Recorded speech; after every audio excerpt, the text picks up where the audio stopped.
एक छोटे से गांव में एक नन्ही पतंग थी जिसका नाम था किट्टू। किट्टू लाल रंग की थी और उसकी पीली पूंछ सूरज की रोशनी में चमचमाती थी।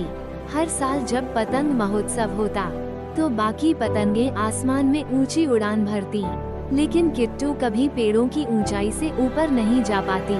किट्टू का सपना था बादलों से भी ऊपर उड़ने का, लेकिन हर बार जब हवा तेज चलती किट्टू डगमगाने लगती और गिरने लगती। एक दिन एक बूढ़ी और समझदार पतंग जिसका नाम था वायु ने किट्टू को उदास बैठे देखा। वायु ने पूछा, तुम यहाँ इतनी उदास क्यों बैठी हो? नन्ही पतंग, मैं ऊंचा उड़ना चाहती हूँ, लेकिन मैं इसमें अच्छी नहीं हूँ, किट्टू ने धीरे से कहा। वायु मुस्कुराई और बोली, ऊंचा उड़ने का मतलब ये नहीं है कि तुम कितनी बड़ी या मजबूत हो। ऊंचा उड़ने का असली राज है खुद पर विश्वास और कभी हार न मानना। हवा तुम्हारी मदद करेगी, लेकिन पहले तुम्हें खुद पर यकीन करना होगा। किट्टू ने वायु की बातों पर गौर किया। पर अगर मैं फिर से गिर गई तो? किट्टू ने चिंतित होकर पूछा। वायु ने हंसते हुए कहा, तो तुम फिर से कोशिश करोगी। हर बार जब तुम गिरोगी तुम आसमान के और करीब पहुंचोगी, बस कोशिश करते रहो।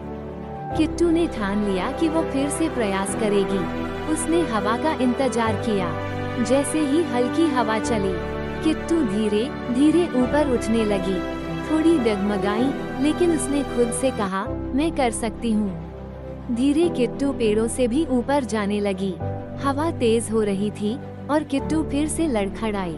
अब हार मत मानना, नीचे से वायु ने आवाज लगाई। किट्टू ने गहरी सांस ली और वायु की बातों को याद किया। मुझे खुद पर भरोसा है। और इस बार वो बिना डगमगाए और ऊपर उड़ने लगी। किट्टू ने बादलों को छू लिया। वो इतनी खुश थी कि अब उसे पता चल गया था उसकी ताकत उसके विश्वास में थी।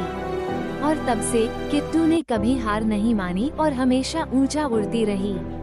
सीख, कभी हार मत मानो और खुद पर विश्वास करो, क्योंकि कोशिश करने वालों की कभी हार नहीं होती।